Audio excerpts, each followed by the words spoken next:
Hello, everyone. Welcome to Wayward Dice. Today, we're going to be doing a special event, sort of a thing for Halloween. If you notice, it's a Wednesday instead of a Friday or Saturday. And as you can also, I'm sure, tell, I'm going to be the DM for tonight. I have something a little bit special prepared for my players. We pitied him. I'm hoping it's a lot of bit special. Yeah. It's like 2/5 special, as compared to Nathan's normal 5/5 special. Thank you, Kale. You're welcome, Nathan. Well, So I'm Nathan. I don't I know will how to be follow that playing two female characters. Previously, we'd introduced Melanie Denariel. She's a half-elf rogue, and she's kind of like a sailor. She moonlights as a pirate. I'm also bringing back an old character of mine from a year or two ago named Natalie Starag. She is a human cleric, and she's kind of evil. She's perfect for Halloween, actually. Kinda evil. Yeah, we'll explore her more. Legitimate We'll necromancer. explore her more. Nice words, Nathan. Mm-hmm. Yeah.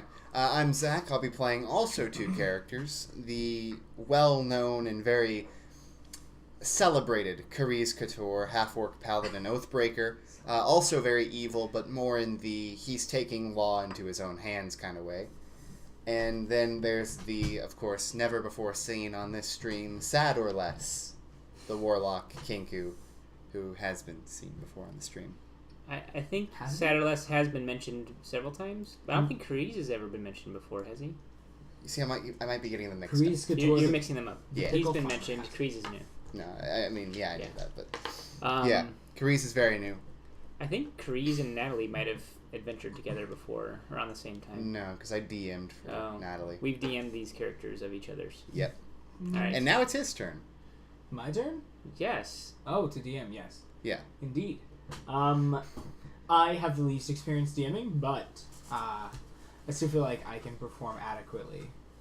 I did use the word perform and That's- adequately together subsequently. So, without further ado, This tea's tasty. without further ado, Yummy, yummy tea. Should we introduce the plot twist card mechanic? Oh, yes. So I decided to try and implement a new mechanic. Kind of experimental. We used to always use plot twist cards in our older games, whenever we first thought of using them, I guess. They're for a completely different system, Pathfinder, right?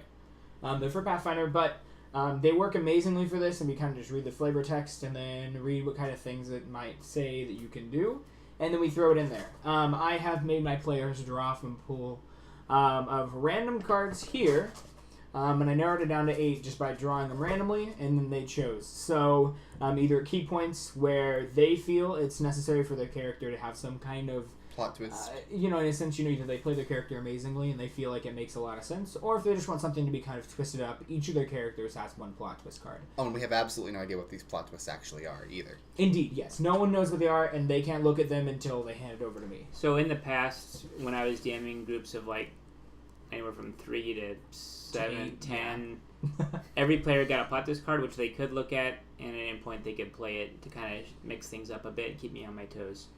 And then you want to tell about our mascot? Yes. Now, with the mascot, Wait, there Robert. is a plot twist card that, once again, no one knows about, and this is for you guys as the viewers to say, hey, draw a plot twist card, or I think this is interesting. Let's make it a little bit more fun. Now, the point of me putting down these plot twist cards without them seeing them is I feel like a lot of times plot twists, from the way we've done it, they're extremely influenced by characters like, I want this to happen, so I'm going to, I have a plot twist card that looks like it's like good fortune. So you throw that at the DM. And I like the idea of having completely random, you don't know it all, and feeling like at a key point in a character or a key point in the story, you would use it for that And sense. one of the underutilized features of plot twist cards, the way they're designed, is when you play a plot twist card, you might expect it to go one way, but it's kind of on the other players and even the DM to twist your plot twist. If you have one idea, they're supposed to iterate off of that idea and even twist your own idea. So there should be some trade-offs, like a yin-yang sort of whatever, but I think I'm ready to start. You ready? Yes. I think I'm ready to go. All right. So all 4 of you guys find yourself inside the Wayward Dice Adventuring Company. You're kind of just sitting around enjoying your tea, enjoying your coffee, whatever it is, ale. What if you can kind of imagine your characters would be drinking? Or even pickles. You could be drinking pickle juice. It's holy cider. I'll have Holy cider, sorry. Unholy cider. I say suddenly because that is such a cliche word, so suddenly. The door busts open, and you see this man holding tons of papers, kind of like shaking. He has glasses, they're sideways.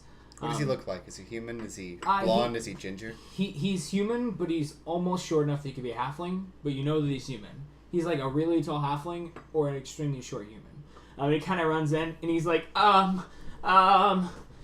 is this the adventuring dice? Wayward dice? Right? Carice shrugs and sips his unholy concoction of what was it, pickle cider? Yeah, pickle cider. Yeah, upon his entry, by the way, kind of everyone looks at him. And I'm going to just say, for narrative convenience, that it is your characters who address him. Yes, every convenience. So I was just looking at my stats. I think Melanie is kind of scarred. She's got a low charisma. Okay. I kind of think that, like, deep down inside, she's actually kind of nice, but on the outside, she has this, like, rough pirate exterior. So she's probably going to reply, like, in an insulting, like, piratey sailor fashion, some sort of, like, curse of, like, what are you just disrupting the inn for? And Natalie will be like, come now, Melanie, you don't know what this man's problem is. What is it, good sir? How can we help you? I just have a mission for you, someone or people to go on, to help me out. Come in and close the door. Close the door.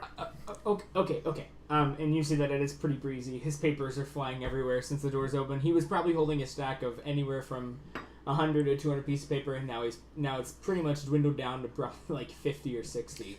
And he kind of turns around and he closes the door, and everything kind of falls silent. I mean, of course, there's the background noise, but the wind and everything else kind of dies down. And he's kind of standing there, and I think he approaches. Who was that? Natalie talking to him, correct? Yeah. I think he approaches like Natalie's table and sits down. Well, as he's approaching the table, he would actually run into and almost knock himself over on Sad, who's just kind of standing there, and gives him a very upset look. I think he'll just kind of like skitter around him. He's kind of like stumbly, because he's nervous and shaky. I think he like almost runs into him, and then he kind of like skirts around him. Okay. And then, so has he left a trail of paper? Yes, definitely. So Melanie's disgusted. She just kind of like slams her tankard down, and she goes over and starts just pickling up all the papers after this guy. Like she might even throw them in the fire, but she doesn't do that yet. But she looks disgusted, but she is actually picking up his mess. Okay. And upon picking him up, you can tell that there's different kinds of papers about like trade agreements. And they just have like business-looking numbers all over them. You might recognize a few of the letters. I don't think she's fully literate. Oh. She's a pirate. All right. Well, then if he sets him down, and she sets him down on the table... She reads body language. Then someone notices. Oh, he is on his toes. And thieves' fingers. Literally and metaphorically, and he looks pretty jacked on money. So he's short even on his toes? Yes. Okay. And I think Natalie and Carice are maybe in conversation at the same table, probably. Oh, definitely. All right. So he joins us? Mm-hmm. Yeah, I think it's safe to assume that all of your characters know each other and have some kind of relation. Yeah, we've been hanging out. Yeah, do you guys have a reason to go on an adventure together? Most of the other people we know are actually out solving some other problem. Some other problem, yeah. And Carice just kind of got here. He was told by one of his old friends, this random stupid bard, Dodre, that there was this new adventuring group to join. Yeah, they were friends for a while. All right. Didn't you adventure here with Erevan as well? He doesn't know. He just picked up some ground on the way. I'd like to add a little bit of nuance to the party mechanics. Instead of the Wayward Dice Adventuring Company, let's have the Wayward Dice be the actual building. Yeah. That funnels through multiple adventuring companies, and so when we go on adventures, we actually name our adventuring companies. So when we make a group, this will be our adventuring company. Yeah, that makes sense. And that will be it'll be like the party is like adventuring company as opposed to like the Wayward Dice. This is the Carice Adventuring Company. As was the last one. I guess, this is a pretty good time for you guys to decide a party name. Zach, if you'd hand me the Strong King's Thunder. How about Carice & Co.? Not just Carice. What? Carice & Company? If you'd hand me the Strong King's Thunder, please. Yes, of course. The Carice & Company? The Kreese Company? Yes, of course. Kreese Company. Kreese Company. Right, so we're the Kreese Company for this evening. Maybe rest in peace. Also, we're all chaotic alignment and non-good. It's Halloween. This is Halloween. This Is Halloween. I don't know the lyrics. Halloween. Moving on. Okay. I never watched that thing. If you won't sing, we will. I won't be. You're the choir boy. The glorified choir boy. The choir boy. All right, let's go. Yes. So this man, he sits down. He's very, very nervous. Do any of you guys address him directly, other than looking at him after he sits down? Well, he sits down at the Cerise and Natalie table, and What does Kreese say? he puts a tankard in front of him and says, "Drink. It'll calm your nerves." I'm sorry. Drink. I don't drink. I think it splashes and gets some foam on his mouth. Well, no, it's not foamy. It's just water. Cider. It's just it's Oh, literally I thought it was just beer. it's just water. Foam. Beer? What do you think we are, Melanie? No, this is Cerise. Okay. You splash water on him. He kind of wipes his face, and he's like, "Thank you." And he takes a sip and kind of calms down. Right. And he kind of sits here and he says, "Well, I'm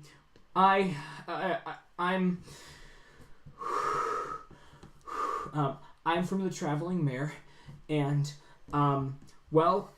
we have several caravans that go out and they travel between cities, and something for whatever reason has been leading them in a place they're headed. They go to Nightstone. Cerise is gonna stop him and put his hand on his shoulder and go, Yeah. "You're just embarrassing yourself." I think with that, I think it kind of realizes he's overreacting and being really almost like a hypochondriac to a bad situation. If that makes any sense, he's overreacting and just in a crazy amount. I think he realizes this. And he calms down. That's right. Oh, go ahead. Yes. What did he say? Cerise looks to Natalie and just whispers, "I'm not understanding a word he's saying." Okay. She's kind of like, well, we have some caravans that head out to go to Nightstone, and something for whatever reason has been luring them into the forest, and they've been vanishing. We've had 3 vanish in the past couple. What's the word for a lot of days? Melanie says, "How much does it pay?" Well, you see, I'm an ambassador for this. How place. much? Spit it out. Enough to fix some damages to your building or to pay you money. Which one would you like? I can give you 100 gold apiece, or cheaper. Deal. Okay. Yeah, I was like, Thanks. yeah, suits me. Perfect. Yeah, Cerise he's not a money person, so Actually, he's fine. let me think about my voices here. So Melanie is gonna be a more gruff, woman. It's like sailor. I'm definitely gonna mark this, and then you better listen to it. I think I'm trying to remember Natalie's voice. I haven't roleplayed her in a year. It was really, Natalie was kind of bitchy. She was kind of it was really sarcastic, soft, but in a very annoying way. It'll come back to me. I just need to play her a little bit. Natalie's soft sarcasm. Okay. Yeah, and Melanie's gonna be like a gruff sailor. I'll attempt tonight. Overdo the profanity. And I can't. But it's implied. Yeah. I can't do a voice for sad, but it's basically if you had a bird, but it was speaking in vaporwave. If you know. I don't know what vaporwave is. No. It's like squawk. Yeah, there we go. All right. Celestial ascension. Have we mentioned Kreese is a half orc? Yeah. Okay. Yes. So he's got a very gruff voice that I can't actually pull off. Oh, come on. All right. So he mentions this to you guys. And you do accept the 400 gold? Up front? Yes, we accept the upfront payment. No. I unfortunately can't. I calms down again. I unfortunately can't pay you 400 gold up front. I mean, that's kind of absurd. What do you take me for, a fool? All right, what do you want us to do? Nods. Well, I want you to go into our deep forest and figure out what went wrong, what's been luring them, or where they've gone. Honestly, we don't even care about what is, because we've almost cut Nightstone out of our trade routes just due to this problem. But we can, if you can just get the caravans back, that's what really matters. There's only like the four of us, most of our friends are out. So if we do find the caravans, you just want proof of it somehow, or I guess preferably the are we talking 20 or 30 wagons? No, probably 4 or 5 wagons. I can provide you with ways to transport it, or at least find them, and then bring the information. We'll try and back to return me. with at least one as proof that we found them, and with directions, and we could even help lead a rescue party back. Now just know, merchandise comes first. The employees come second. Of course, it always does. I like the sound of this. This business is about profit, not about people. I'm sorry to say it that way. So the caravan is transporting goods, and they're not like a people caravan, like a taxi service. Oh, they definitely have enough people, probably women and children. They do hire kind of as a taxi. But in the a sense, goods sometimes. fetch a greater price. For sure, yes. Okay, we're all about that. And besides, Okay. if you can just even find the gold reserves from the taxi fares. Oh yeah, those definitely won't be found, but we'll look for them. Okay. This is me laughing as as chaotic that is. Kreese leans forward and says, The 100 gold a piece is like kind of like that's just like the cherry on top. If there's gold reserves, we are set. Kreese leans forward and goes, "How do you know it's not going to be found yet?" To whom? To Natalie? Yeah. Oh, don't think too hard. I never do. Okay, I think Melanie interjected. She said, "Don't think too hard." Natalie hasn't replied yet. She's like, "Come, good sir. What's your name?" My name is Rambar. All right, Rambar. Shall you wait here, and we will return with your wagons? I think I'll either be here or I'll be somewhere nearby. I'll be checking back. Does he have like an office nearby he can reference? Yes, Okay. I do. She's gonna insist that he takes us to her office, like his place of business first, so she knows where to find him if he's like totally screwing us. He brings you to a pretty wealthy part of not extremely wealthy, but fairly wealthy. We're in like a middle class area of Waterloo. He a little bit higher than that. And he brings you again. It's the traveling mayor. And he brings you over there, and he says, "This is our office. I'll either be here or I'll be checking up with the Wayward Dice probably once every 10 days." And so do they have some kind of stamp or logo that their caravans have? Like, is it like a mare? It is a picture of not a picture, I guess. Yeah, a stamp of a mare, and then its horns kind of curl around like in a full circle. The horns? Well, like horns. On a horse? No. What kind of mare? They're just horns. Like a female horse with horns? No, I'm not. Whenever I said its horns, I meant like and horns. I don't mean its horns as in it has horns, as in like there are horns going around, like trumpets, like trumpet horns.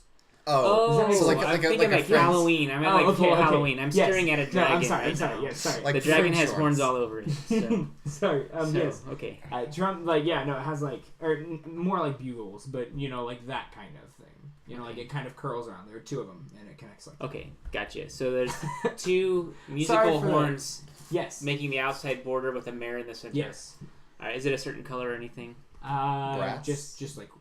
Well, I was thinking more like a wooden color, Right. So if it's inked, it just be like with ink black or whatever. Yeah. All right. Exactly. So we got their sigil down. We know what to look for. And then I think he has like a piece of paper that he kind of like starts writing on, and it's just more of like a little contract. And he takes out the stamp, and then he smacks it down with like a. Is he expecting us to sign or anything?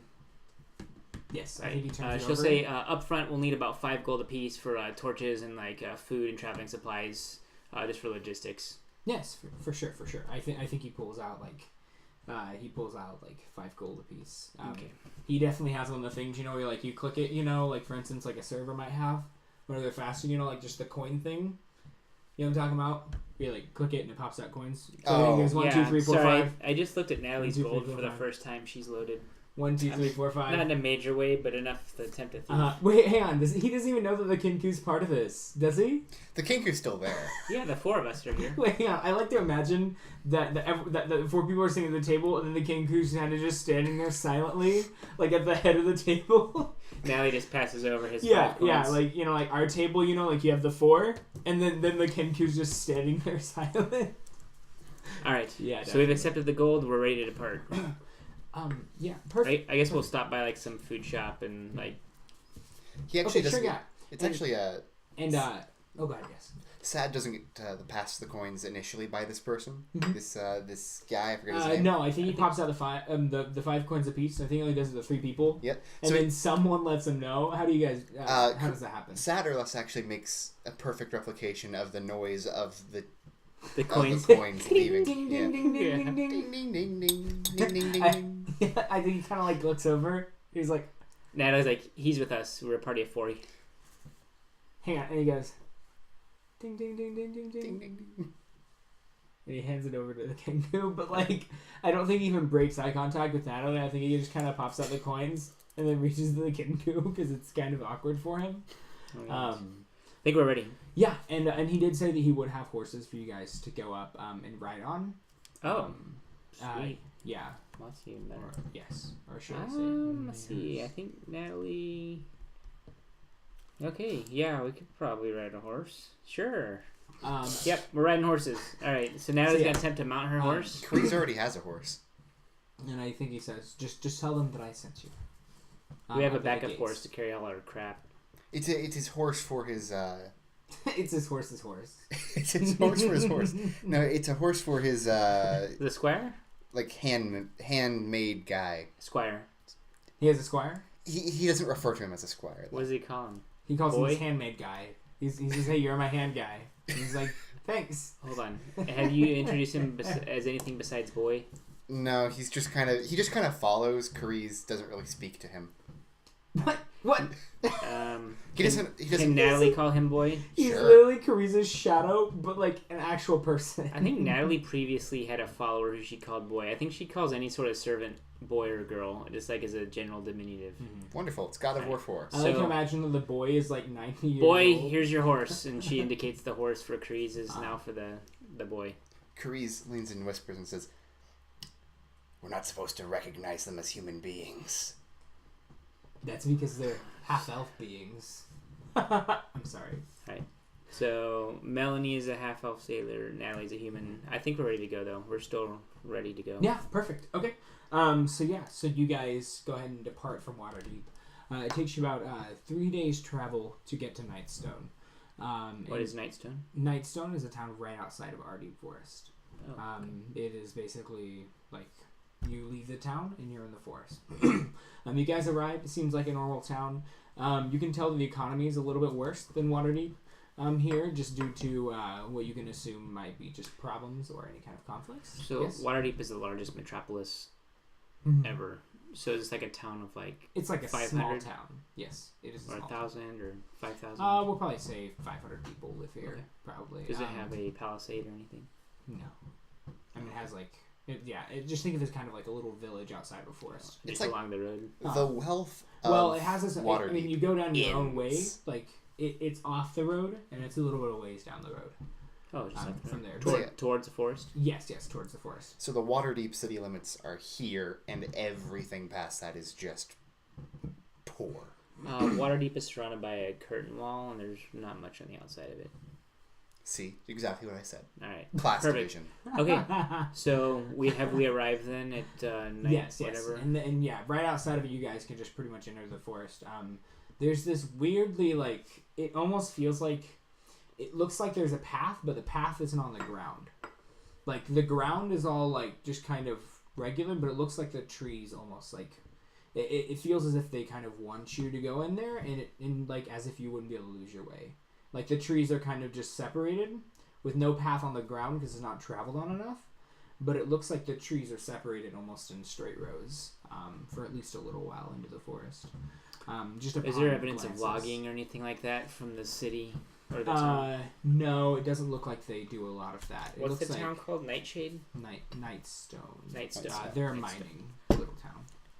There's a mine A little bit of one, not much. in the forest? Can we see Not- where the mine is? Not in the forest. It's The mining's in the town itself? it's a little bit off the side of the town. In the forest or no? No, it's not in the forest. We're going in circles. It's not in the forest. We're gonna That's go what I'm into saying. the town first and Yeah, of not course. straight into the forest. Yeah, you have to. Yeah. Stop the local Sure. inn and maybe spend the night and rest up and leave them Mhm. next morning, I think. Does that sound Okay. good with you? And then the locals will know that we were here. So if we don't ever show up and we're like trapped somewhere, maybe they'll send a rescue party. Okay. We'll kind of let it known that we're like acting on behalf of the mayor, ambassador of something or the other. mayors. Yeah. The mayor Okay. company. You know what I'm talking about? The Mayor Yeah. Lake I just can't Boys. remember what you called it. The traveling mayor. Traveling mayor. Mhm. The traveling mayor. Yes. Yep, the Mayor Boys. Okay. So you guys want to go in and just talk to somebody? Is that what you're saying? Is there like a So you guys local walk- official, yeah. like a mayor or something, or Um, town elder? Yeah, it looks like they have a. There's a little bit of an area where you can tell that the house is nicer, and it's kind of guarded by 2 people. Okay, well, let's ask for an audience with whoever's in charge. Just let them know we're like local adventurers and we're going to be departing from here, and let them know what we're doing. I don't think they. I think the 2 guards. I think they say.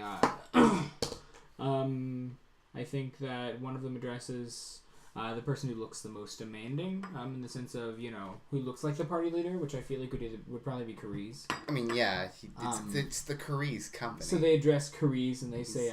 He's a massive boy. What is your intent here? What do you want to do? I wanna... He looks around to the party. State your name. What are we doing here? We're talking to someone. We're the Kreese company, and we are heading out into the forest, and we want to let your town elder know what we're doing, so that way if we don't return in a 10-day, that you can pass word on to Waterdeep, to the traveling mayor, and let them know that we've disappeared. And preferably send a rescue party to, if we're still alive, to pull us out. Carice nods and says, "Yes, we're the Carice company. We're here to talk to your town elder to make sure that if we..." I assume that you're Carice based on the authority I'm you're giving. Carice. I think you kind of ignore. My name is Carice at this point. Carice. Are you angering Carice? I'm Carice Couture. I think they kind of like look over. I think one guard looks over the other, and they kind of like laugh at like. I'm a prophet of our god Tempest. So Oh, man. need to get. She kind of steps one step away from him, and she's like whistling, kind of like. And Melanie's like, "Oh, yeah, this is gonna get interesting." I think in this escalation, I think they say, you can either stop assaulting us, or you can, You're in your like full armor, right? Yeah, he's got. I think he has. you can either stop assaulting us, I forget or what be he had. thrown in jail, or leave. All right. Well, that's good. We have no business with you at this point. If whatever ails the forest attacks this place, don't expect much help from us, and then we just turn and leave. Have fun at the Tattered Rat. Carice there are 2 taverns. One of them's called the Tattered Rat. You can tell it's very, very run down. And there is another one as well. Carice looks over his shoulder and does the "I'm watching you" to the guard he's I think talking he to. flips you off. I think he just flips you off. with You that. think he does? We're not sure. But I think I'm saying that he does, because the way that you said that Carice does that, I wasn't Alright. sure if you meant that. Let's spend the night in like an inn, Sure, there are and 2 of them. then the next morning we're gonna prepare to leave. All right. All right. Stock up on supplies, maybe a couple torches for each of my characters, and Natalie probably order the boy to like pack any extra food and water onto his horse, Okay. like his saddlebags or whatever. Yeah. But we'll all have like our own provisions, but anything extra kind of goes to his horse. And he's kind of a non-combatant, I think, so she's gonna just order him around like a slave. Oh, yeah. Do you guys want to talk to anyone in the tavern? Or is that kind of just what you do? Just kind of get in there, go to bed, get back up? For the sake of time, I'm ready to do the adventure. I want to go. Yeah. Okay, sure. We go. It's all already after 11, so we're a half hour in. So Yeah. let's just go. All right. So you guys, I'm assuming. So what is it that you do? Do you just start to approach the forest and leave? You mentioned there appeared to be some type of like natural break in the trees with a path. Yeah. We're gonna head into the forest. Okay. We're looking for any sort of wagon wheels, like along the way into town. I don't know if like we were passing the forest, but is there any? If the caravans are disappearing in the forest, then I would assume that the wagon wheels are leaving paths into the forest somewhere. Mm-hmm. So we're probably walking along the edge of the forest, maybe even like continuing the way we went until we find paths like wagon wheels or something. I like that. In fact, that's extremely smart. Give me a survival check, Nathan.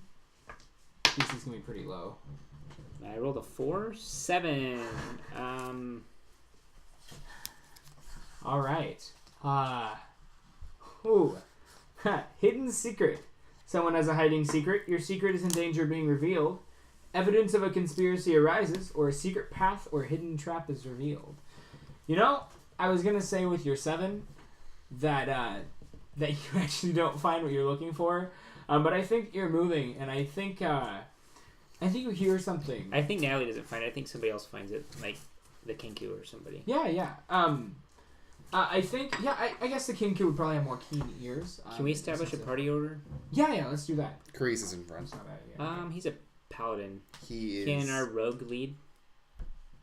Sure. This is for you guys to figure out. So I mean, you can do it, but can Melanie lead and you can be in front of the main body of the party? Like you can be the vanguard, that works, and she'll be your scout. He's okay with scouts. All right. As long as it's not the combatants in front how of him. about Sad in the middle and Natalie bringing up the rear? Sure, yeah. Okay, so it'll be Melanie, Carice, Satterless, and Natalie. And Melanie's going to be, 20 to 30 feet ahead. okay. And this is just kind of circling the forest. She's ahead. Is that Not you guys circling the forest. We're following the edge of the forest, further away from Waterdeep. Yeah. Alright. So as you're heading, Melanie, I think Melanie, since she's ahead, she hears something kind of peculiar. It sounds like people talking in the forest, but it's almost as if it's like an echo from far away. So like she hears it really quiet and faint, but she knows that it can't be nearby because it's kind of like you do hear the kind of reverb, but it's like not like a hello, it's not. It feels like it was just spoken word, but she hears a kind of echo, and it's coming from the forest. Does she see anything though? I was about to say, and upon looking in, she can see some grass that's been kind of flattened in kind of 2 rows that look like it would be the distance that it would be like the amount of distance the tires would be away from each other. Does that make So any it looks sense? like wagon tracks. It looks like wagon tracks. Yes. All right. So she's gonna kind of like wave them over. Uh-huh. And like kind of gesture, and immediately she's gonna follow without even any sort of direction. Just start following them. Okay, sure, yeah. The wagon tracks. Now the forest of this part doesn't really look specifically different. It's just kind of tall trees. She's gonna follow the tracks and just kind of be scanning for like any sort of like tripwires or ambushes from like enemies that are like looking to score some more caravans. I don't know. Now I'm gonna say that it took you about 3 hours to get to this point, to where where she actually noticed something. Okay. So soon, in a couple hours, it'll be lunchtime, maybe. Yeah. It's like late morning. Yeah, that's what I'm saying. So we'll go and say it's probably 11ish, because you guys would probably leave around 8 a.m. So you guys are traveling in the forest, and the sound that Melanie heard, like I said, it was kind of like reverb, spoken like word. Yeah. I'm gonna say that like when you guys crossed kind of like the threshold from where Melanie was, you guys also kind of hear this, and I'm assuming you guys are going to continue walking with her or walking behind her. Correct. It's our marching order. Yeah. Okay. Perfect. I think that Melanie, looking in that the forest goes from kind of like a forest to a little bit of a, it gets kind of mucky. It gets like more, not exactly swamp-like, but it's kind of like the ground is becoming mushier, and less stable to stand on, while she's walking ahead. And while you guys head in there, I think that Melanie hears something that sounds almost like a tree falling down. In which direction? We're gonna say it is ahead of her. Now the important question here is, did it fall in the forest? She did hear it.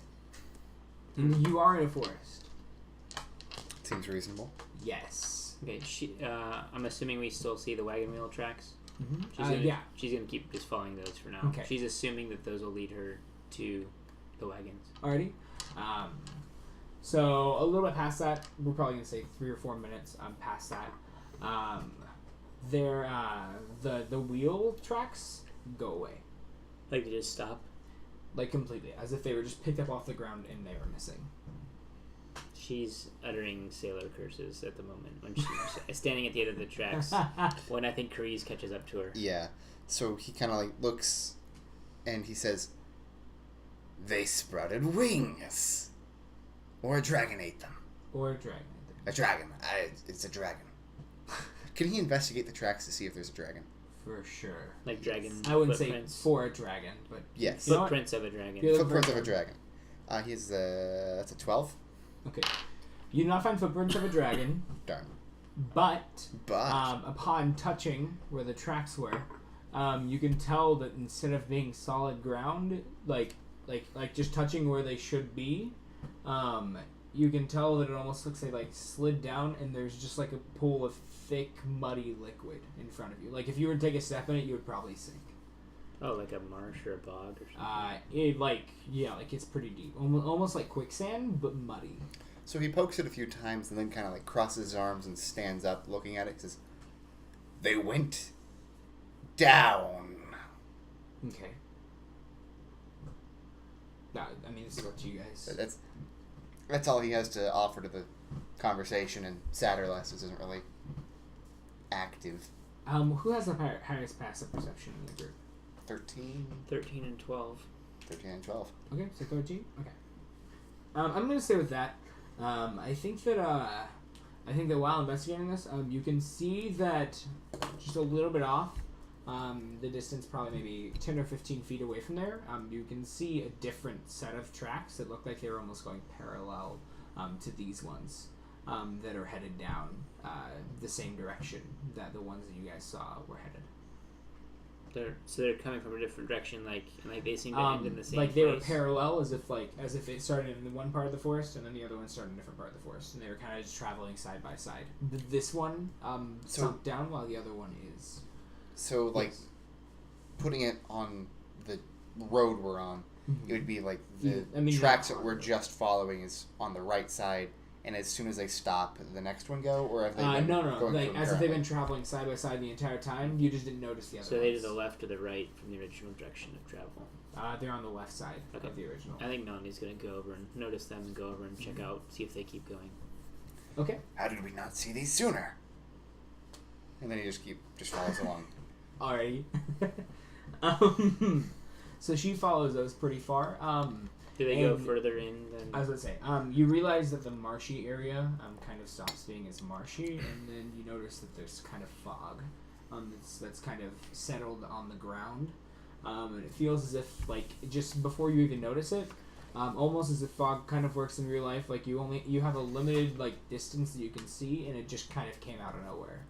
Like, it's as if you just kind of entered an entire cloud, and if you look behind you, you can only see probably 3 or 4 trees. You can barely see your party members being 30 feet ahead of them. It's very, very thick fog, and it was almost... Bella's going to hold up with it as the fog thickens. Okay. She's waiting for the others to catch up to her, because she doesn't want to get lost and fall in the muck and be lost forever. Yeah. They might even get out. She's got 50 feet of rope, so she might just pass out the rope for us to hold on to, so we'll get lost in the fog. Okay, yeah. In the marshy kind of muddy ground, this kind of became back to being dry.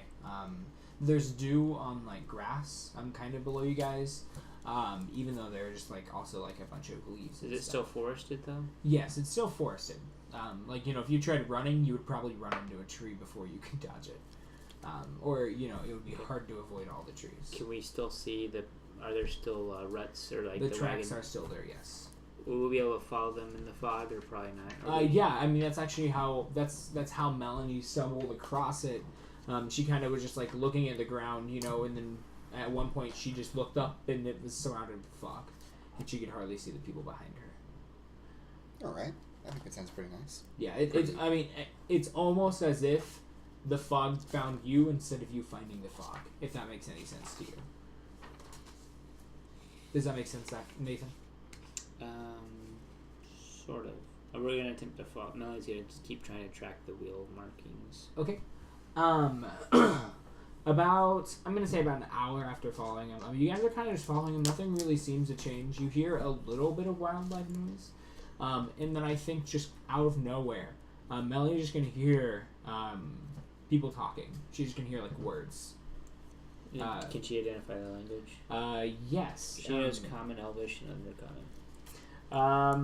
She can tell that it is common, but she doesn't know what the words are. Okay. And that's to the right of her. She's currently following the tracks that go straight. Now the tracks have kind of curved, and kind of like gone different ways. But the tracks have mainly gone straight. But it sounds like the words are coming from the right of her that would stray from the tracks. What do you think of that? Oh, and you guys can also hear this as All right. well. Yeah, I'm thinking, kind of far away. or Carice is thinking, probably to attack whatever is making these words, because it's most likely some sort of danger beast that's killed these caravan boys. And that's what he's going to go. He's just going to keep on keeping on, pushing forward. So you're just going to follow the tracks? So we're moving off the tracks or staying on the tracks? Which direction is the The sound? voices are coming from the right. He's going to the right. To you would be kind of like the forward and right. To Melanie, it is her direct right. To the forward and right. Okay. He's going for those voices. Or Sure. At least to figure out what's going on, but he's drawing a mall. Okay. And Nathan? Natalie's definitely got her like shield on, and she's got her weapon, her scourge out.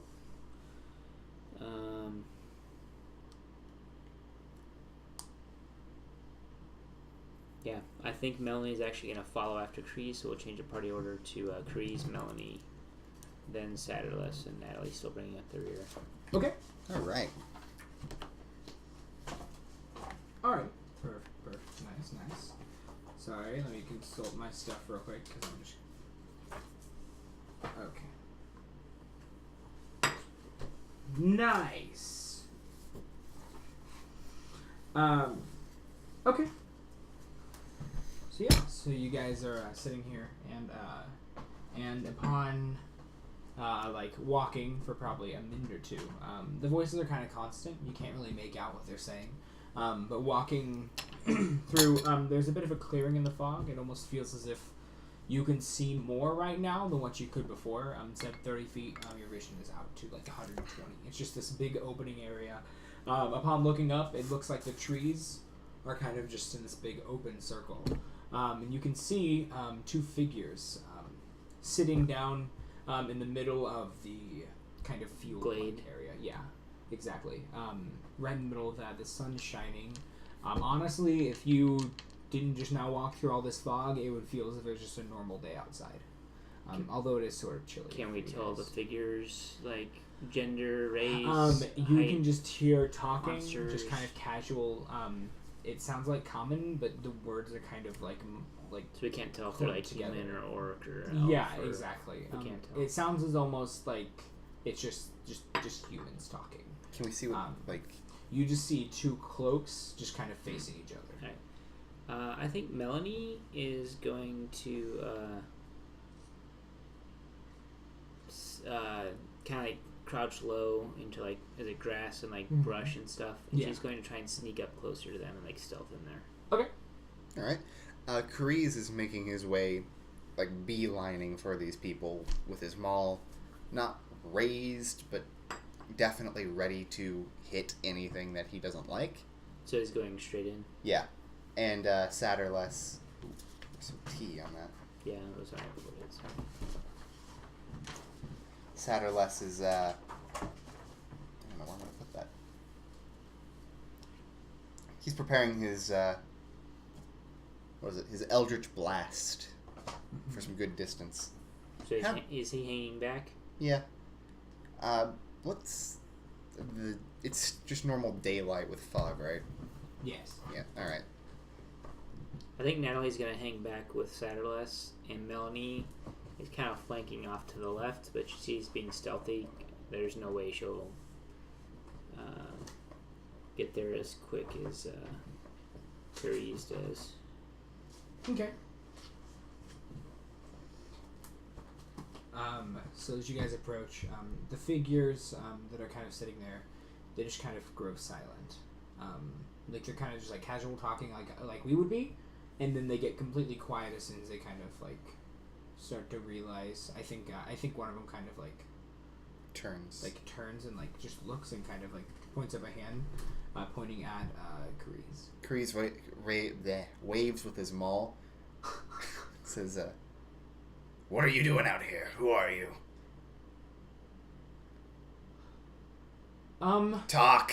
Yeah. Faster, louder. Oh, okay. Hello? We Do it in Orcish.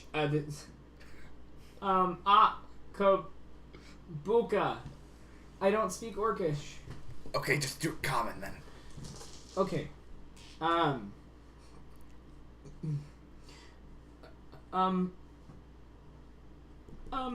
Okay.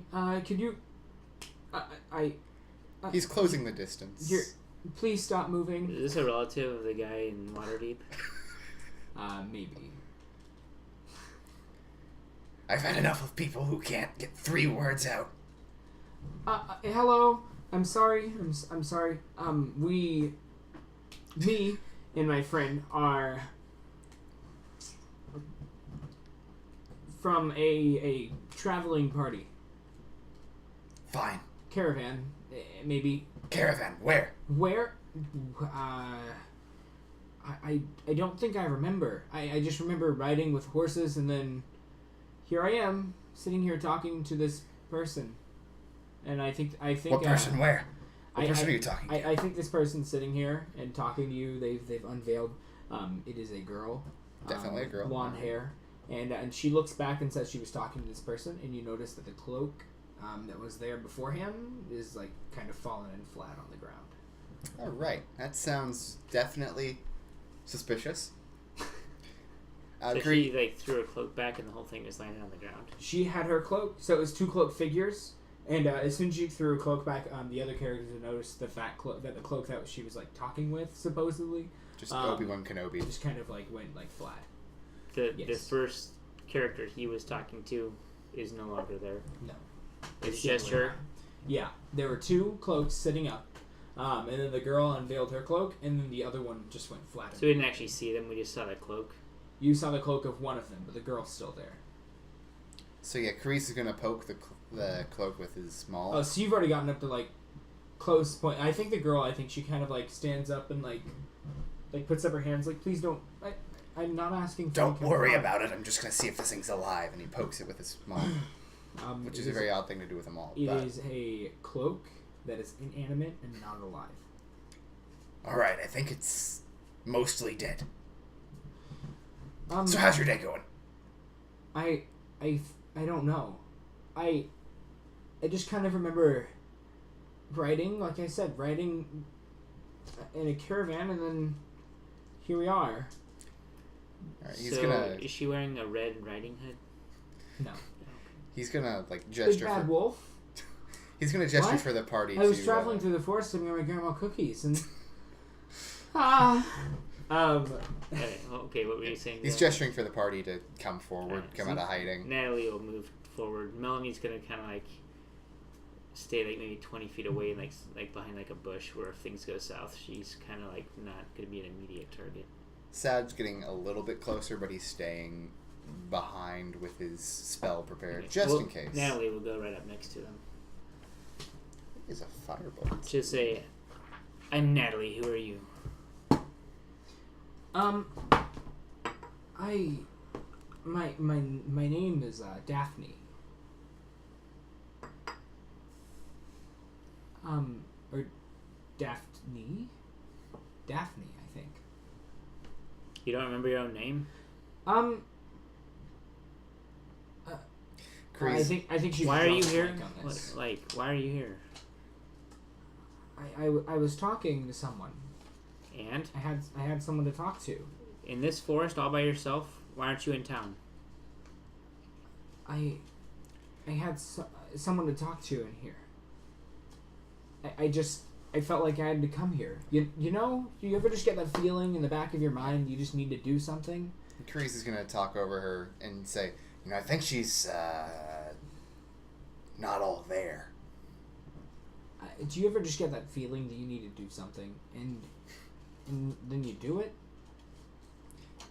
You know? Should we just keep going? Can I come with you? I feel like I should. So she's gonna kind of look her over and see if she can see any like weapons on her, or, like she has a dagger on appearance. her head. I'm gonna use one of these boys.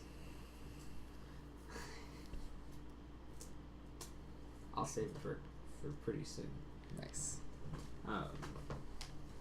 I think I should come with you. Where are you headed to? Deeper into the forest, we're looking for lost caravans. Oh, okay. Yeah. I'll come with you. Alright, fair enough. Fall in with the boy. The very back behind, like, Satterless is the boy. We're gonna double back to the wheels. Okay, yeah. You walk back in, and as soon as you kind of pass that blanket of fog, you can't even see the opening or clearing anymore, Glade, as you said. You can't see that at all anymore, and you walk back to where you've last remember the tracks being, and you do find where they were. Okay. You care if we break for a minute? You can go. I'm gonna go to the house for a second. Zach, so what are your thoughts so far, Zach? My thoughts are that I need to remember what I used for Carice's voice because it was actually pretty darn good. I like the one you have right now. I'm definitely using a better one. Hang on. The savior of all. That was Carice. No, that was Gara. That was Gara. Okay. And I just said it in my Gara's normal voice. Yeah. Okay. Gara had like he was kind of I don't even know. It was like you want to buy a mug. It was kind of like an Irish accent, but not exactly. Yeah. Okay. Yeah. It was a little bit like that, but not as strong. Not as strong as the one you. Yeah, it's been a long time since I've done Gara. The people at Chilt. Alrighty. The people of Chilt. Yeah. I just gotta work on my voice again. Mm-hmm. I haven't done any sort of voice changes other than duet. I'm doing a lot of characters. Yeah, I gotcha. Well, what do you think's going on? Currently, I think something's. Carice definitely doesn't know this, but I think what's going on is some sort of. I mean, Zach. I'm asking Zach. Yeah, of course. Some sort of mental thing is going on with this Daphne character. So she's probably lost her memory and/or mind. I'm not really going to trust her personally. Mm-hmm. Carice has no reason not to, and Sad has every reason not to trust literally anybody. Yeah, Sad doesn't like anybody. Sad has never liked anybody. His name is literally Sad. He doesn't actually have a bad life. He was an urchin, but he's... He hasn't had a bad life, but he was an urchin? Yeah, no. You realize an urchin is like a thief. Well, yeah, but he actually escaped his whole poverty life by stealing from the rich and then not giving to the poor. Okay, yeah. So not whose name I'm drawing a blank on for whatever reason. Robin Hood. Robin Hood. Yeah, I literally thought of the word Robin Hood, and I was like, no, that's not the case. I guess I was thinking of Peter Pan and thought that Peter Pan was Robin Hood, but Robin Hood was Peter Pan. Don't worry, Tinkerbell. I'll give you money. Yeah, I like it. It's a good character concept. So anyway, we're back, I think. Are you good to go again, Nathan? Yeah. What are your thoughts so far? I was asking Zach what he thought. I'm getting tired, and it's almost time to quit. Okay. So what do you think is going on with this Daphne grill? Then let's throw I you. don't know, but if she rubs us the wrong way, she's dead. So. Nice. Alrighty. Better yet, we can just Crown of Madness her and. So yeah. So you guys begin to venture back into the forest once more, and you're looking. You're walking, and Melanie, walking through, following these tracks. It isn't a clearing, but you're walking, and you realize that you hear a crunch under your feet, and it feels almost as if a large rock is under you, in a weird sense. While you're walking, you just kind of step on it. It sounded like gravel or rocks. It's just like a crunch. Like a twig breaking, or like the crunch of gravel. Yeah, kind Okay, of like so she's gonna stop and just kind of look around at the ground and make sure it looks safe. Okay. So she looks down, and Melanie sees this an arm that she just now stepped on, and it's like it crunched under her. Bone arm or like human? an arm. Skin. It's not a bone. It's not. So it's got that meat on it still. Yeah, it still has meat on it. And you see like fresh, or look like decayed, like it's been dead. It's kind of fresh. And looking forward, kind of taking a couple steps forward, she can just see this broken down wagon, with just signs of just slaughter. You have a person sitting up there who you can imagine would be the person driving the carriage, and they're like just laying their arms back, their hands are snapped, and they're laying with their head back, and it just bodies almost everywhere. Is there still a load on the wagon? The entire like the braces that would go around on the wagon are broken, and it looks like there's almost nothing inside. Okay. Like no barrels or boxes. Are the wheels intact? One of the wheels is broken. Other ones are knocked off, but I mean, there's the wheel itself. Those are still intact, and they have the traveling mare. Like each of them, like each of the wheels has the thing on it. So whenever you're driving, it looks like it's kind of spinning. So you could take. So there's a wheel. 2 wheels or 4 wheels? There are 4 wheels, but one of them is broken in half. Are there animals still like hitched to the wagon? No, you don't even see signs of animals at all. I have ideas for something right there. I'm sorry. Go ahead, Nathan. Are there any obvious signs that we're about to be ambushed ourselves, or can we? Is it still like really foggy? It's still pretty foggy. Yes. Is there just like a random selection of people's arms scattered about the ground? No, it was just no. So there's a few dead people, like, or just the one driver. They're probably more. Like everyone that you see. I mean, they're like just bodies, kind of just like thrown all over. 2 or 7. More like 10 or 15 bodies, just like all over. So she's it's a gonna massacre. She's gonna kind of poke around and see if any of them have like coin purses, if they've all been looted, if any of them are still alive and pretending to be dead. You can't really see any kind of signs of like money. I mean, it looks like. I mean, yeah, they like some of them do have like purses on them. Yes. Okay. By signs of money, I meant to say signs of life. Sorry. Okay. Signs of money. Yeah, so That's what we she'll care probably be looting the coin purses while she kind of goes around checking. Okay. And What is she's she probably using? poking them she's with poking her. them? She has daggers, so I think instead of a rapier, she'll have a dagger out. Mhm. She's just kind of like slipping the dagger in them to make sure they're actually dead, and then just taking the coins. The one that's just slightly alive. Rings or like jewelry, earrings, Yeah. necklaces. She's just looting all these dead people if she can. I think the first one she walked up to, I think she slides her dagger into it and he goes, "Ah! Ah! Ah!" And like you just like She's kind of shh. a person just like like looks at her and just kind of like I think it even grabs onto her arm. But I guess it human. Sorry, I think the person. She has a half elf. I meant to say the bot. I was thinking in terms of bodies. Like the body. So I think. So is it dead? Yeah. It is now. Now, yeah. Are there any that are not dead? The man he grabs onto your arm. He grabs onto you said Melanie was doing this, right? Right. Mm-hmm. Okay. Yeah. I think he grabs onto Melanie's arm. To get your arm away. I think she. Go and make a strength check for me, please. A strength check. Yes. To do what? Like a strength saving throw to get out of the grasp of the person. Because it's a he grabbed dead onto man's your arm. grasp. I think she's okay with that. Oh wow. Okay. I'm gonna say that she takes 1 damage from like him squeezing so hard on her arm. And he dies. Yeah, and then he kind of just falls limp, and she has like on her arm she's got like this giant bruise from her hand just being squeezed like extremely hard. Like one of She those, checks his coin purse, seeing how much she gained from that. She got. roll a dice. I love that. Like, he had 9 gold pieces. Did he have any rings or jewelry? We'll say, hang on, and we'll say that he had 9 silver as well, and he had. Let me roll. Oh, actually, yes. He had a ring worth 10 gold on him. For the record, I rolled very high on everything that I rolled for that. Alright. Nice. I think that you can. I think that Melanie, and I'm gonna say the rest of the party's up here.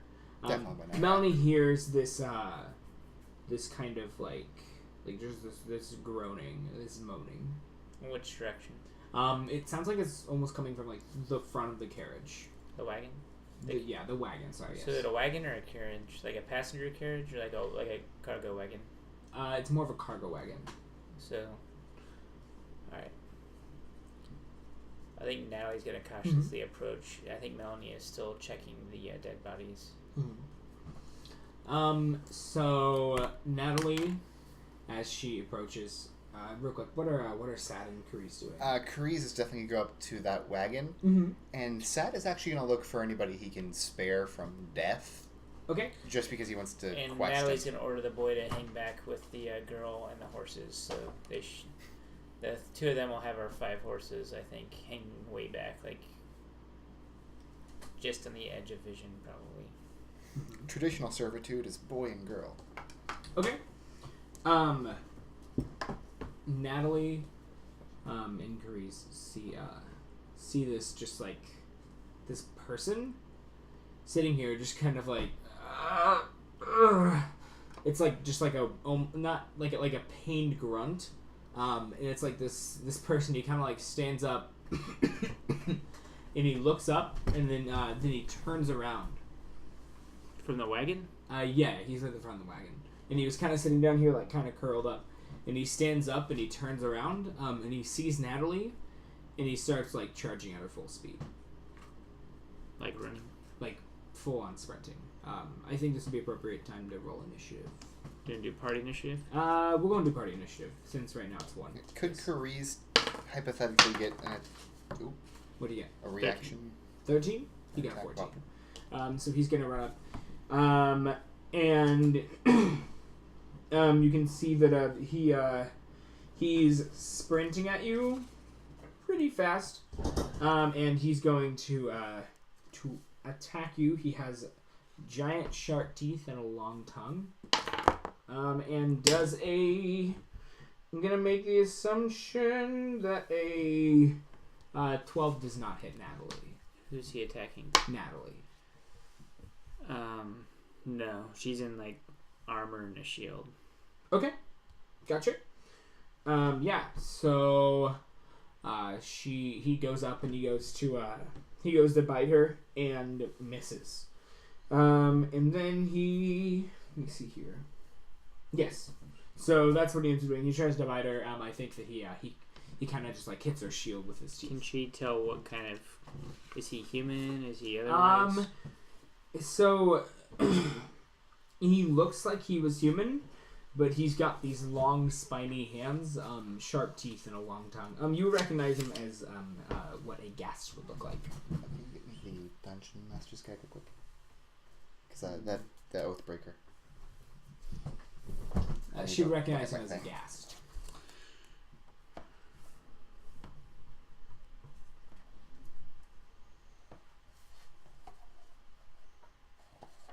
Nathan? You Yeah, okay? I'm thinking. Okay.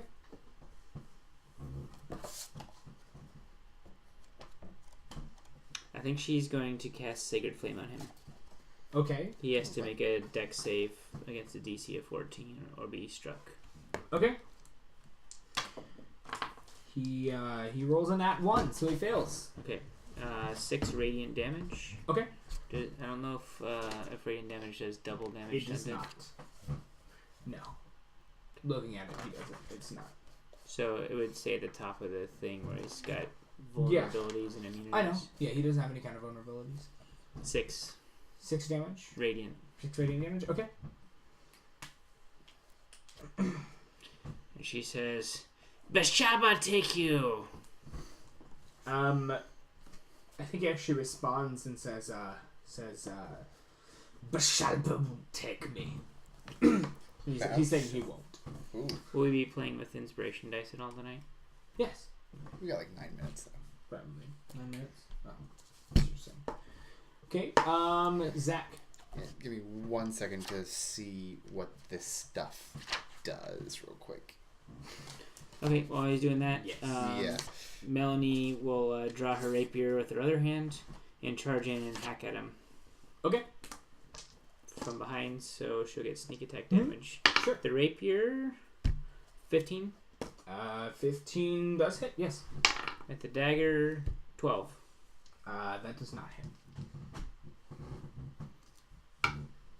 Alright.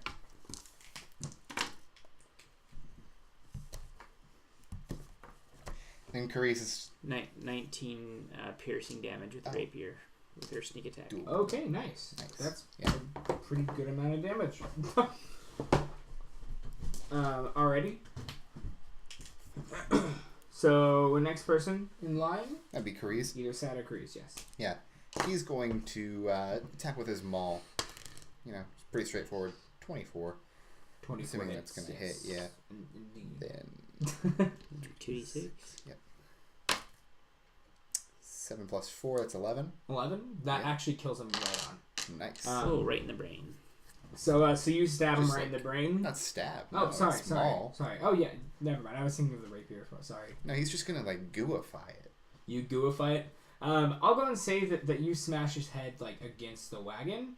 And there was a rock under, like, a part of the wagon. So just completely liquefies his head. All right. Satterless shoots a Eldritch Blast into the corpse Okay. for good measure. Satterless shoots an Eldritch Blast into the corpse. And with that, you kind of like see all these bodies around you start to kind of move and animate. And kind of start to stand up. And let me see here. If this is noticed. Ooh. You hear kind of like a yelp. That gets kind of silenced. And I'm Like gonna a say dog yelp? no, like a human. And I'm gonna say that only Carice is going to recognize that it is his boy, that just now got hurt. He's expendable. He apparently is expendable. But yes, these bodies are starting to stand up and do stuff. So Carice is definitely going to immediately try to seek out which one of these looks like the strongest zombie. Okay. Is it our turn still, or their turn? Or It'll be their turn. Yeah, it's 'cause not you their guys already turn, got but, all like, your stuff. This is just something that's like. I mean, these flavor. zombies are starting to. Well, you can assume are zombies. They're zombies, by the way. They're starting to kind of animate and stand up. And how many are there? yeah, there are. I did say there are 12 bodies, and one of which Was you freshly already killed? Stabbed. Yeah, which you So stabbed in the not that neck. So I'm gonna say there are 11 zombies starting to kind of stand up and do things. All right.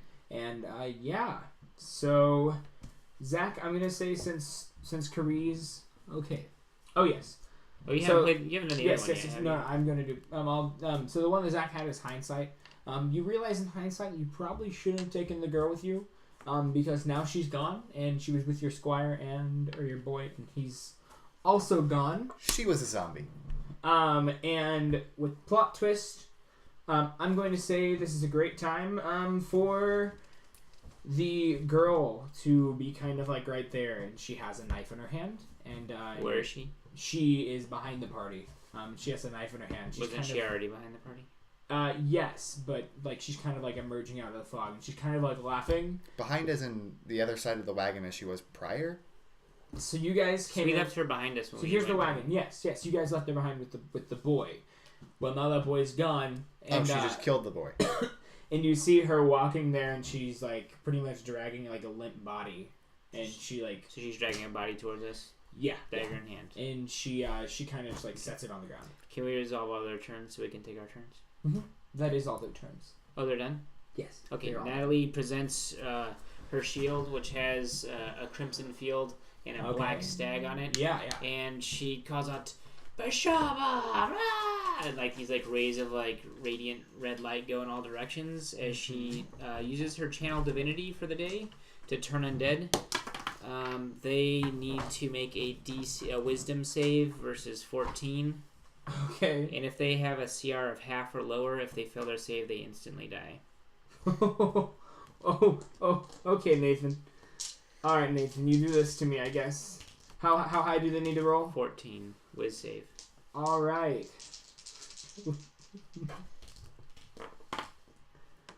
All right. Hang on a second. Okay.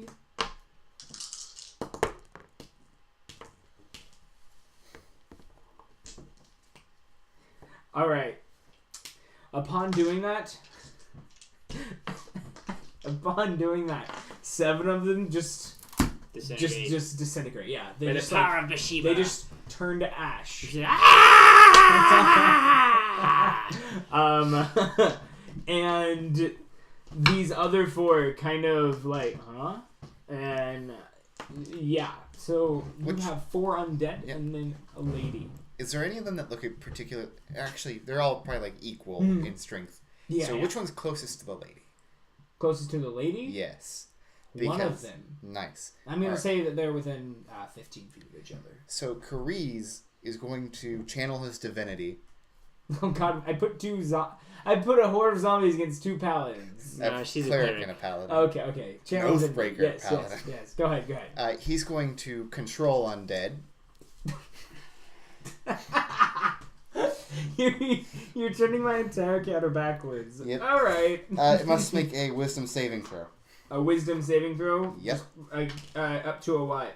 It doesn't actually say. It would be your spell save DC then. Most likely. Sure, right, Nathan? Would it be a spell save DC then? Yeah, 12. Okay, it passes. Darn. All right. Does it only control 1 or does it do like more than 1? As an action, the paladin target, no, just 1. Well, it's not control. I think the zombie like covered up his eyes and still has its eyes covered. Like it has like a piece of clothing like draped over its face, so it missed the divinity, and then it missed your divinity as well. The woods are still echoing with the sounds of Bathsheba, and you maybe forgot to channel the name of your Tempest god. Just points. Tempest commands you. You're just like, nope. No. All right. You convinced me. He points again. Tempest commands you. Are any of them in melee with any of our characters at the moment? Yeah. I'll say that one of them stood up, and it was around Melanie, since Melanie was looting the bodies. Are any of them around melee with any of the others? And then I'll say one of them was also with a melee with Sad. Otherwise, no. Like, just tons of them just got turned to ash. Okay, so she's gonna use her disengage to move away from the one next to her and move over to the one by Satterless and attack it. Okay, sure. Nice. An 8 hits. Oh, okay. The rapier hits, and so does the dagger. Okay. So the rapier, 17 damage. Okay. Still up. Next one. And the dagger does 6 damage. Okay. Oh, wow. Okay. It fails its saving throw, which is hard to fail. Alright, you chop its head off, and then you stab it through the heart, and it's kind of just, like, pinned down the dagger. And then, I'm assuming that she pulls away, and it just kind of just slumps to the ground, or how would you like to kill this zombie? Well, she pulls away, but she kind of, like, kicks it away from her, like... Oh, okay, so kind of like it's on the dagger, and she kicks it off the dagger. Sure. Yeah. Okay. Yeah, cool. Right. Yeah, so its head rolls off one way, and it falls over that way. So yeah, that's one less zombie. There are now 3 zombies alive, and then this girl. Nice. Satterless is going to cast Magic Stone, a cantrip, on a pebble that he uses in a slingshot. Okay. And that was not a roll. So he just pulls out a slingshot as his weapon, and he goes, shh. Yes, exactly. He's going to shoot at the Daphne. Okay. And that's 9. A 9 does not hit Daphne. I meant a 6. A 6 also does not hit Daphne. Thank you for the inspiration, Zach. Okay. So to be fair, Zach's first roll was a 12 because it landed and did not actually roll. He re-rolled it. So Yeah. I'm super proud of you right now. Okay. Does that roll around back to my turn then? Yeah. Did Carice go? Yeah. That was, Yeah. he had the channel. He's He's still pointing. He's like, Tempest commands you. Okay. Tempest commands you. So there are 3 zombies. I'll say 2 of which they can move 20 feet. Yeah, they can move within range. 2 of them approach. I'm gonna say 2 of them approach Natalie, and 1 of them approaches Carice. So the ones on Natalie, do a To 18. 18. Then one of its hits hit, and then Zach, the other one rolled a nat 20 on you. So Nathan, you're going to take Natalie. Yeah, you're right, Natalie.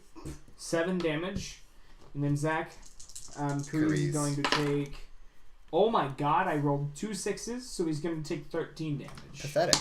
I literally rolled the max damage. That is very weak. Yeah. Yeah, you keep saying that. Alright. And then Carice, he's standing there. He's the closest person to Daphne. And she casts... she's going to cast this one spell that's real good that let me real quick look up for you. I just have to double check it. What's the spell? Ray of Enfeeblement. That's less weak. On your guy. And which guy? On Carice. She casts Ray of Enfeeblement. And let's see here. Surprisingly, it doesn't do a whole lot. Okay. Does a 21 hit? Just barely, actually. Yeah. Okay. You now only deal half damage with weapon attacks to use strength. Cool. And then also... You should probably not slam that down on the table. Sorry.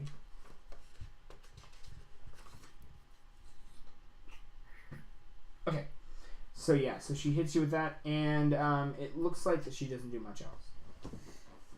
It looks like it, but... She kind of like utters some words. You see her kind of like... some language you don't understand. So it is now your party's turn.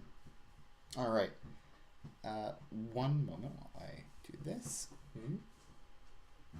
So... all that Carice is going to do is he's going to cast Hellish Rebuke on himself. What? Hellish Rebuke. What does that do? You're going to cast a fire spell on yourself. No, it's anytime that somebody... wait. It is it's a reaction Show attack one. that does tons of damage. I completely forgot how that works. You literally I said thought I'm it going to was... flame myself. Oh, oops. That's what the spell does. Doesn't it do like 2d10 or something? Didn't you just Sorry. get attacked?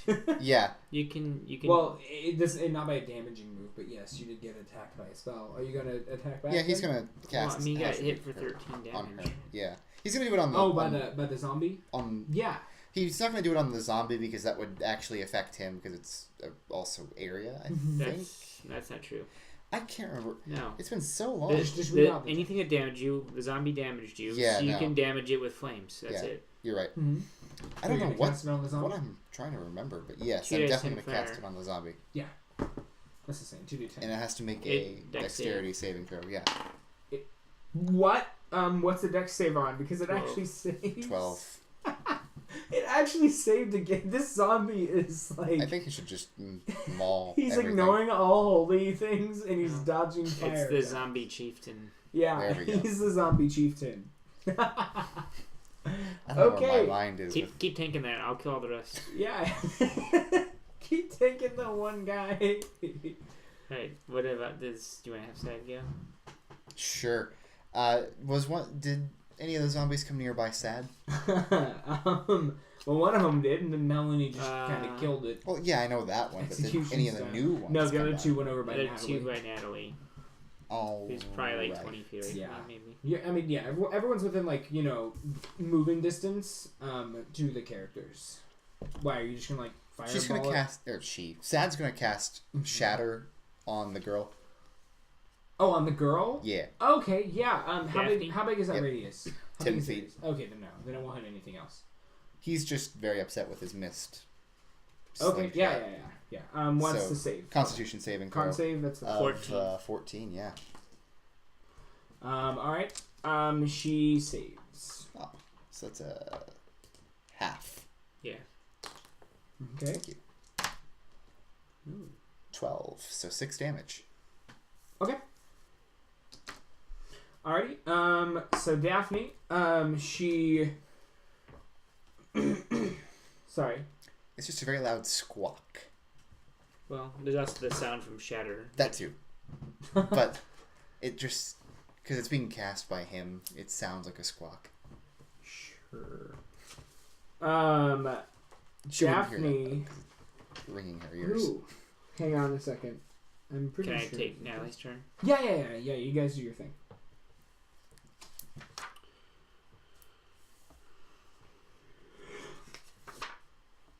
Right, so she chants a prayer. Natalie chants a prayer to Bathsheba, and presenting her Holy Spirit, she summons forth like these like fiendish looking little flaming devil sprite creatures, little fey Imps? evil things. Yeah. Not quite imps. They're magical. They're like translucent. You can see through them. And they start circling around her. She's casting the Spirit Guardian spell. Okay. And she charges into melee with Daphne. Oh, all right. Yeah. She's actually just out of reach because she knows she has a dagger, and she does have a scourge. And so she's kind of got her scourge ready to whip her on the next round because she cast a spell this time. So she cast a spell and moved. So whenever Daphne starts her next turn, she'll have to make a wisdom save or take damage from my Spirit Guardians. All right. Also, her speed is now currently halved because of the distraction if she tries to flee. I'm 10 feet from her, but my radius is 15 feet on that spell. So she's got half movement, and she'll need to make a wisdom save of 14 on her turn. Melanie is... Oh, wait. Natalie was surrounded by 2 zombies. Yeah, Natalie had 2 zombies, so I guess they would get opportunity attacks on So her. can I interrupt? Just Are you for a okay with second? taking the attacks? Yeah, Zach had something to say. Yeah. I might have forgotten that on a failed save, they still take half of the damage with Hellish Rebuke. So I might want to roll that. Yeah. That would be 5 damage. 5 damage. Okay. Thank you. Nathan, both the zombies miss. Like they miss really, really bad. That's rolled a because 3 and a Natalie 5. she's channeling the power of an actual god. Not just Tempest. Well, I don't know about Tempest. Well, the zombies, they kind of just like just sluggishly kind of like swing the their arms Shaba around. really exists in our fictional setting. So Melanie's gonna charge in and go after one of the zombies that Natalie just skipped off of. Okay, her dagger has a nat 1, so I'm gonna say it's probably like stuck into it. It's just like it was like lodges and it's like bones. There's no damage. Yeah. The rapier, I rolled a 23. That hits. No, Natalie's. What is I don't Natalie's think I attacking? no longer have a. Couldn't Melanie have done this before Natalie left to get sneak attack, or probably not? I'm gonna say based on the way you described it, no. 9 damage. 9 damage. Okay. And also sneak attack. I'm pretty sure you get advantage if they're within 5 feet. Correct? Or is it If they're adjacent to a party member, so I should have done her turn first. Mm-hmm. Yeah. So it's kind of like she probably. But Melanie just, had a like, charge kinda over, and Natalie left, so whatever, it doesn't matter. Okay. Are the 2 zombies and Daphne all within 15 feet or 30 feet of each other? Yeah, they're within 30 feet. I'm gonna say one of the zombies is 35 feet, but the other one's 30 feet because they're kind of just standing. They're kind of next to Natalie. So on their turn, then that one zombie that's closer, Uh-huh. and Daphne need to make a wisdom save against 14 or take damage from my spell. Okay, sure. So Daphne, Daphne saves. And the zombie fails. Do they take damage at all on a save, or do they take half That's what I'm damage? looking at. Okay. I just rolled 14.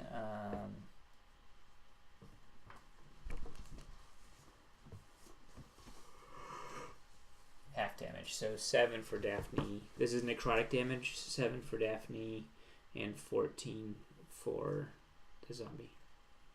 Okay. All right. Gotcha. Okay. The zombie. Let me see here. Okay, so the zombie falls dead. It gets slashed down by your Spirit Guardians. So there's one zombie by Melanie, and then Daphne is 10 feet away from Natalie. And then there's also one other zombie that was by Carice, who used Hellish Rebuke on it. Right, the zombie chieftain. Mm-hmm. Yeah. So the zombie chieftain, it moves close and gets in front of Daphne. Then the other zombie starts to move toward Daphne. You can tell that Daphne's kind of commanding them, controlling them in some way.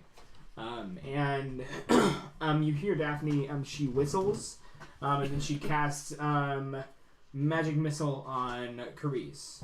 Oh, of course. Just because I'm the best in the party, now I get hit like this. All right, so you're going to take 3, 6, 10, 12, 16 damage. And he like just blasted like crazy. Also, before... Crap, you know what? I'm going to go by the same rules that I put for Nathan, and the zombies don't actually attack you. Instead of attacking you, I think they double move. And they are right in front of Daphne. If you're going to attack Daphne instead of them with a melee attack, you're going to get disadvantage. I mean, could that get an attack of opportunity? Hang on a second. Okay, I also just have to make a con save for Daphne because she did take damage. And yes, you can get an attack of opportunity. Sweet. Right, so he's going to maul... Nat 1, okay. Okay, good job. Nat 1. Oh, okay, so you just missed. Sure, yeah. Sorry, tired. So yes, it's your guys' turn now. That is all the zombies are gonna do. That's what Daphne does. Nice. So So what did the other zombie do that was with Kreese? They just moved toward Daphne. They double moved to be basically in front of Daphne. And I was just saying, if you make an attack on Daphne, you're gonna get disadvantage because the zombie. So the zombie by Melanie moved. Yes. Okay, yes. Go and make she's an gonna opportunity make attack. an opportunity. 25. Okay, that hits for sure. 9 damage on the one that fled it. Okay. Thank you. Yeah, sure. So just going to kind of try to make it kind of fast. Go ahead, guys. What would you like to do? Natalie is going to whip Daphne with her scourge. I'm gonna say Nat has reach, right? Yeah. Okay, since it has reach, you're not gonna get disadvantage on it. So go ahead. The two zombies are acting as a shield for Daphne. So I was just saying, if anyone kind of gets within melee distance, you're gonna get disadvantage on it. But okay. since you but have if reach, they're acting as a shield, you can give her a +2 to her armor class. Okay, sure, that'll work too. I rolled a 21. That hits. My dice 4. It's so fun, but it sucks. 4 damage. Okay, 4 damage. 4 slashing damage from the barbs at the end of her scourge. Okay. I like to think that it kind of like catches her on her face or something. Mm-hmm. All right. Carice is going to bum rush the zombie wall with his maul. Okay, another nat 1. Did they have a second turn with my spell, or was that still the same turn with my spell? That was the same turn. Okay. I mean, I have great weapon fighting. I could re-roll nat 1s. Okay. No, you can't re-roll nat 1s. It's only on damage. 1s and 2s. You reroll damage of 1 and 2. Don't I have something else? Unless you were halfling, then you have lucky. You have savage attacks, maybe? Yeah, I do. Savage have attacks that. you crit on a 19, I'm pretty sure. Because half word gets that. No, it's extra dice on a crit. Oh, yeah, you're right, yeah. Yeah. It's you get extra dice. There's something else that makes me... I just have so much stuff on this sheet. No, alright, I got nothing. Nothing? Okay. So then, I have an extra attack, so at least I'm going to do that. So you get 2 attacks, go ahead. 18, there we go. 18, that does hit. Nice. Now mind you are doing half damage. To the zombie. You're doing half damage to whatever you're Oh, attacking yeah, because I got of the thing. enfeeblement. Yes. Now, hold on, let me... Actually, go and make a strength save real quick for me, because you have to make strength saves every time. Why? DC 14. Rave enfeeblement, No, why does he have to make a strength save at each round? because Rave enfeeblement is having his damage. He makes a strength save to try and counteract that each turn. Well, I don't. Each turn. You don't? Okay. No. So you're going to do half damage this time. Yeah. And so, like, he's going in with the maul. He's casting Thunderous Smite on himself with a bonus action. So that's... How many? That's 4d6. Sorry, con save. Not strength save. I apologize. Still doesn't save. And then She cast that on him? Yeah, and then at the end of this turn, you're going to do it again, because I just didn't have you do it last turn. Okay, but when she's taking damage from us, she's supposed to be making saves or that spell is ending. Yeah, she already did. Okay. She's made her saves. She has pretty good everything, honestly. And he doesn't make strength saves, he makes constitution Yeah, saves. I just know I was saying that. So that's 22 damage. 22 and a damage on massive, loud, thunderous smite. On the zombies? On the zombie, yep. Is it halved? 11. Then. Okay. Well, still, you kill the one that you hit. Well, actually, so I took 11, so 16.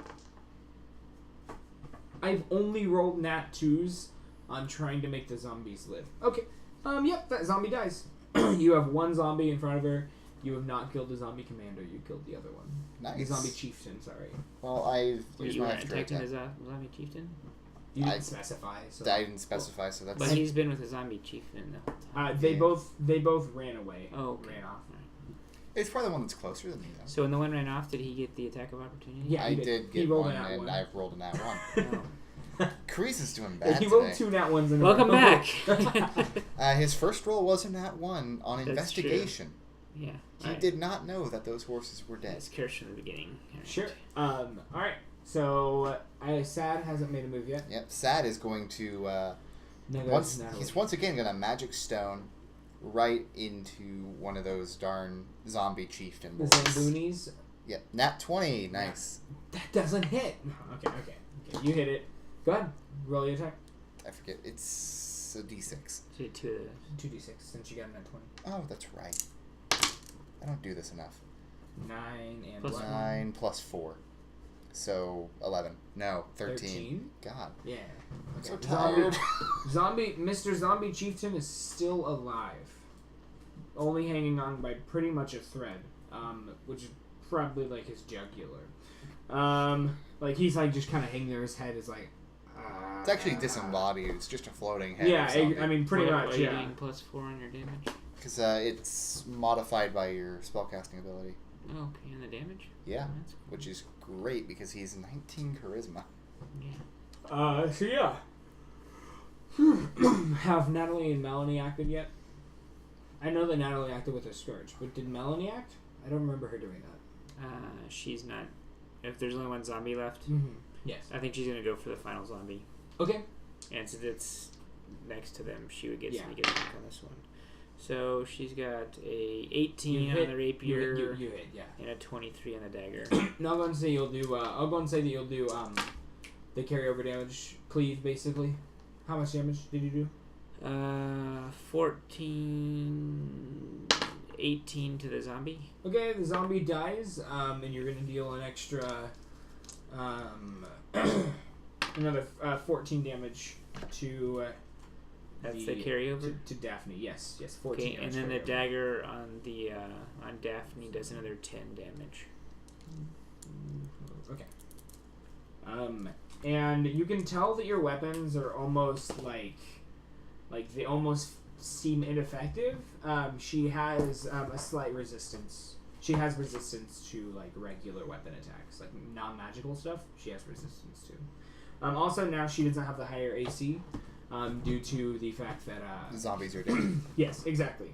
And now that Melanie has got within melee range, she's going to run up and like claw at Melanie. Who is Daphne? Daphne is, yes. And Daphne, you've kind of seen that her shape has kind of changed, and she's grown these claws, and she looks pretty disgusting.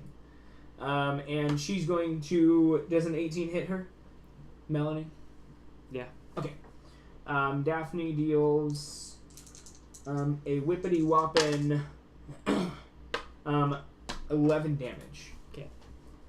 Alright. And then Daphne, she kind of like screeches. And it's just like just high pitched, like kind of it hurts your ears. Before to her hear. turn, she needed to make a wisdom 14 save. Okay. She got a 10. So how much damage did she take? 14 necrotic. 14 necrotic damage. All right, that does stuff to her. All right. So yes, she makes this like high pitched like scream. She's still alive. Oh yes, for sure. Definitely. Yeah. Wonderful. 100% still alive. So, I think Natalie is going to cast Guiding Bolt. Okay. Now that she's transforming, we're going to use Guiding Bolts. Okay, what does that do? It's a damage spell. Yeah, I'm which fails almost every time I cast it. It's been a year, sure. so I'm just gonna give it a shot. If this fails, Yeah. I might actually quit using it forever. Ranged spell attack. okay. 23. Okay. 23 doesn't. Yeah, it hits. So 23 hits, Nathan. Radiant damage.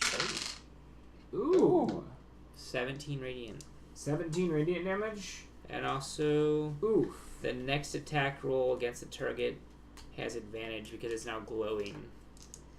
Oh, does she get a save against that or no? Or is it just if it hits? No, I already hit her. So All right, yeah. the flash of light is illuminator, so the next attack against her has advantage. Alright, so Carice is going to roll for his con. And are you currently save. channeling a smite spell? Yes, he is. He has his Thunderous Smite. He's going to do his con save. He fails that. Oh, okay. Oh, well, here. Is this affecting your strength out? Oh, Even hang on. worse. Hang on, she needs to make 2 con saves. She failed them, so now you no longer So the have spell half actually damage. died. Yes, you have to know. Hold on, I get that back. You didn't have to roll that. Yeah, I never had to roll So that you to didn't begin have with. to- Yeah. That never counted. Alright, so now I have advantage What on are you attack. I'm attacking her. Okay. That's a 21. 21 hits. And that's a 22. So, yeah. Also hits. So, Is Oh, yeah, So how, magical attack? how much damage do you get for the smite? 2d6 plus 2d6 for the maul. No Okay, D8s? so this is I thought for D8s every time. each hit. Yep. And then, so she's not taking, she's taking half damage from. She takes half damage from regular damage. Alright, From so regular- my- Tell him how much you so roll, roll and them he can do separate. the. He can Yeah. have it. Well, yeah. Well, no, my- because half it's magic, the other half is. Yeah, my clear dice is going to be magic. Okay, then just tell me the damage after half. So he can re-roll those. Yeah. You can reroll ones and 2s. Forgot about that. Oh, Nice. So he rolled 2 1s, then he re-rolled 2 5s. Nice. So Already? 10 normal damage, 7 magic, No, hold on. No, it's plus not. It's 4. No, it's for 14 the- normal Yeah, damage. 14 normal. And 7. Yeah. So 14 damage overall. So, Okay. That's for one. I need to roll for the other one. yeah, because I have another attack actually. No, you already rolled it. You I have extra attack. you already rolled it.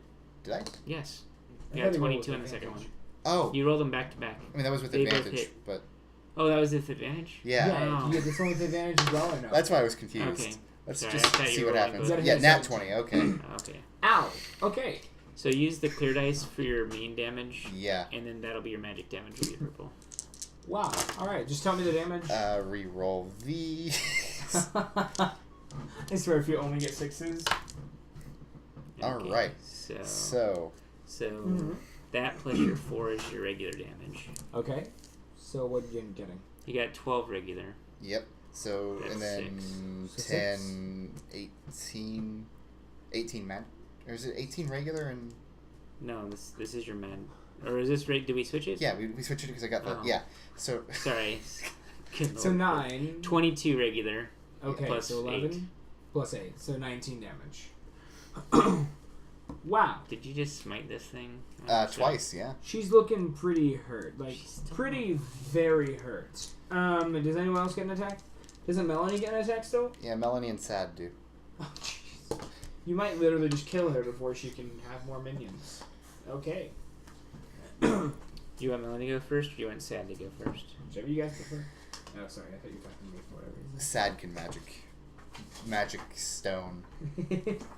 He can do that for- magic. I think Melanie's kind of in awe of all the magic slinging and smiting and everything going on. She's kind of like, oh, and then the blasting, and then she's like, oh, I should do something, and then she'll go in last. So Alright. Sad Okay. is- So it's all this magic and all this amazing smiting, thunderous everything, and then there's just some guy with a magical not sledgehammer, slingshot. 1. Nice. There you go. 12. Alright, I used my inspiration. Also, it just occurred to me that Oh, your it's your 13. advantage, 14. that advantage only applied to the next attack against her, not both the attacks. Yeah. Yeah. Anyways, so in the future, if I use guiding bolt again, So 14, because I actually have a +1, not a -1. I am blind, so I'm going to use this boy. Nice, that's 10 damage. what did you cast Magic stone. again? Yep. Alright. So how much damage did you take overall? So 10 damage from that? Yep. That Oh, was magic- okay. magic Daphne. stone. And, sorry, not Daphne. Sorry. You. It is Melanie. For the And rapier, Daphne is, like, super, like, I rolled bludgeoned and bloodied right 21 and 12. now. 21 hits, 12 does not hit. Okay, so the rapier does 14 regular damage. Okay, so that's halved. 7. Okay, anything else? Any more hits going on? She's level 4, so she didn't have extra attack yet. Yeah. Alright. Let me look at this real quick. Is it the starter for next turn? Yeah. She needs to make a wisdom save against a 14. Wow, for this 10 necrotic. She dies. against a what? The con save against 14. a what? I don't think it was a con. But It was a Zach- wisdom save. Zach, I want you to look at whatever it is, a wisdom or con. I rolled a 10 on the die, and she Oh. gets a +2 or +3, and she has 7 HP left. needs a 14. Nice. So Daphne. Melanie dies. Daphne, you see these. Nathan, will you please describe the glorious way that these spirit guardians? So the slay entire this- time, these this tiny feast. dancing This evil feast. sprites have been assaulting her with like necrotic magical energy Yeah. in the spirit of Bashaba, and they're literally sucking her life force away. And I think as she dies, the spirits kind of like Bashaba. They like kind of like carry her essence up into the ether. I like to imagine she was just beginning wait. to like, I like to imagine that this was already our turnaround. that she was like rearing back to strike at us, and then they just kind of like, and she falls over dead. Nathan, this was the card that was on here. I figured I'd go and look at it for the end of the session. Marked by the gods. The god. Tempest, yeah. This Tempest is what existed. Windromper was hiding for us. So deity shows her Of course it's favor. fitting. So Bashaba is showing her favor Yes, on Natalie. I think Natalie. I think she gets this just like this image in her head, of Bashaba, her just like happiness, just like overflowing her. What is Bashaba the god of? She's terrible. Oh, I She's think an she evil feel- god. I'm an evil worshiper of an evil god. You might have gotten along with Daphne if it were on different terms. I think that you get this feeling of dread, and you feel like you're gonna cry. But you won't cry because you're a strong I woman. cry tears of happiness. Yeah, it's a feeling of because you're a strong, glory, independent woman. You definitely like get this feeling of dread, but you know that it's satisfaction with your god. In fact, I think you're getting this urge to like not like feast in the blood of your foes. I don't like meat. Yeah, Eat it. Bashaba is the maid of misfortune, and druids worship her, and they dance wearing like antlers dipped in blood, and like. Okay, I She's think a you're terrible person. definitely getting this feeling that you need to take one of Daphne's bones and like keep it as a trophy. But make sure that it has her blood on it. Does that make Well, any sense? since her shield is crimson field with like the black thing, Yeah. I think she kind of takes her like her dead body, and the crimson field is actually the blood of her enemies, and so she kind of like on like the black antlers, she kind of like just ritually like bloods her shield with her slain enemy. Yeah, okay, yeah. All It's right. kind of gross. I agree. I agree with you, in fact. Carice is actually kind of jealous that she's having this divine intervention. Can I have the other plot twist card? Sure. Final one. Yes. What does it say? Right in the T. The second wind. Second win. Hi. You all You're feel ready to go. relieved. Yes. I'm going to just wrap this up here. Upon looking around throughout like the rest of the forest, if you were to scout out the rest of the forest, I'm just going to tell you. I'm assuming. What would your characters do? Would we look for a fourth wagon wheel or a pair of the one? I don't know if I even have So many. there are signs of 4 wagon wheels. Just one of them is broken. One of the 4 is broken. No, I mean if there's other wagons or if there's a spare wagon wheel. So upon looking throughout the forest, almost no matter where you go, you're not going to find any other wagons. You just found the one, and then one of them that drops off. That looks like it drops off into a like muck-filled lake. Okay. That's all you guys would find. But you guys can take the wheels back. Was or there get anything to- on the wagon that was marked? Just a wheel? So each of the wheels had like the stamp, basically the sigil, I guess in a sense. Of Like on the hubcap? yeah, exactly. I think we're going to take one of those back with us as proof and go back to Waterdeep. Okay. Yeah, we could probably leave it there, yeah. So you guys head back. I'm gonna say you guys make it back safely. And you guys. Can Melanie level up to 5? Or Yeah, should we yeah, leave her yeah. at 4? If anyone's level 4, you can level up to level 5 now. From this, I thought it was a pretty tough encounter. 12 1/4 challenge rating, and then a 5 CR. But no, you just killed everything immediately, and this if encounter was it's way any easier. consolation, cleric is my most favorite class, and turning undead is one of the most awesome things to do. Yeah, with That's high-level what cleric. Carice does. Yeah, is you just literally kill just everything. poof them. And I actually had another idea, but it was never nighttime, so my cool nighttime stuff never really happened. So, could we have a quick stop in Nightstone just for Carice to dance in front of the guard? You dance in front of the guard, and I think he tips you 1 gold, going add it to your inventory, and I think you get. You're dancing for I'm money. gonna say you're gonna get 57 experience for that as well. He's not dancing for money. He's dancing condescendingly, ha, I survived, as I always do. You're like, I went in the forest and lived. Ha ha ha ha. I killed a bunch of zombies that would have killed you. Yeah, you didn't even actually. You only killed 1 This zombie. voice. Yeah. You only killed 1. Oh my goodness, Nathan. Natalie has such a high kill count You for this should episode. level him up to 5. Reset his hit points. Yeah. He's already 5. Nathan, Natalie literally killed 80% of the enemies there. She killed 7 zombies at once, and then she also finished off Daphne. So, yeah. Good job. Cleric is my preferred D&D class I for a just- reason. They've been overpowered forever. Forever. Especially against undead. It's they're really good against them. It's the entire point of their I existence. feel like if I would have known you were gonna play cleric, I probably wouldn't have changed it. I might have just raised their CR so they didn't just turn. That's to fine. dust. We went 30 minutes over anyways, so it worked out. I agree.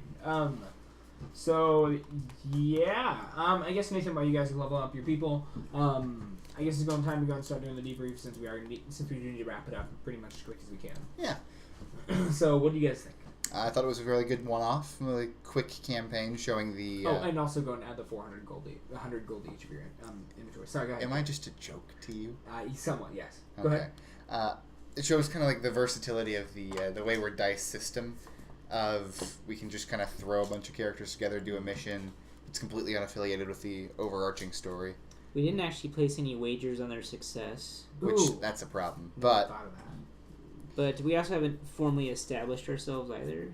so it's we're not there yet. I don't think Jurassic really made his presence felt. Not yet. He will soon. Mm-hmm. I think I agree. As soon as that administration gets set underway. So, So we get 100 gold each. yes. So Zach, is there anything else you really thought about it other than just expressing the versatility of the system? I liked how we had Carice just slaughtering whatever he could of Daphne, while also failing most of his roles, and then Natalie, destroying everything. What's her name? Melanie, yeah. Melanie going at it like crazy over there. Okay. And then Satterless was just pulling out a slingshot and periodically throwing some stones. Yeah, fair. All right, Nathan. Well, what about your thoughts about how the episode went? How you felt everything, right? I think considering our time constraints, we have a penchant for roleplay. So I think if we only have time for an hour or two, we probably need to roleplay during the action instead of just... That's our main problem as a gaming group, is we don't progress the story because we get tied up role playing and having fun, and we don't actually really pursue Which story. isn't always a bad But thing. I think the second half went really fast, so I tried to kind of speed it I up think it at was a some great point. one-off that we actually finished. So it's the first time in our history, I Yeah, think. also if you think about it, even as a one-off, you might someday return to it and be like, well, I know that this happened here. Maybe we could try and figure something else out more, or you just leave it kind of as you don't really know what happened there, other than there was some kind of crazy lady living Was in there the any woods. loot on Daphne? Or do you want to roll in the DMG for random... I'm gonna say she had a bag with a bunch of marbles in it. Marbles have mist inside of them, and yes, I do want to roll on that. I'm saying yes, but I'm just saying that's also a thing that was there.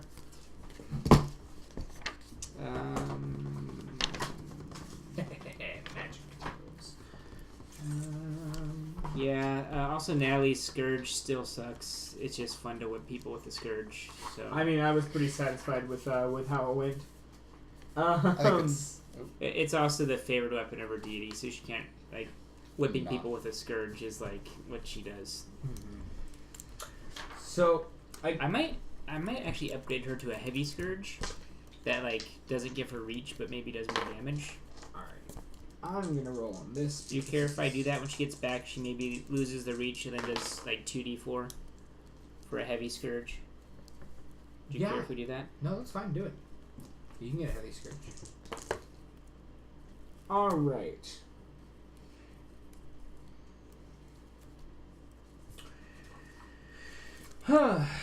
This table, that table, this. Okay. I believe it's all we have for the Wayward Dice tonight. No. No. We're not done yet. We're doing the loot. 1d4. Let's get the loot. Oh, my loot. goodness. Yes. Yeah. So I'm gonna say, you know what, Nathan? For sake of convenience, I'm actually gonna say that there was a little bit of treasure inside the carriage. There was a little chest that had 4 items in it. What was she? Huh? What was she? She was a hag, a night hag. But instead, she was a fog hag. Okay, that's cool. Or forest hag, I guess is even better. Okay. Yeah, I don't know if I've ever found Oh my goodness, this is perfect. So I get a roll 1d4 times on this table. In fact, let's hope that things go well. Okay. So, 49, Nathan. I just want you to just write this down. So, just write it down on someone's character sheet.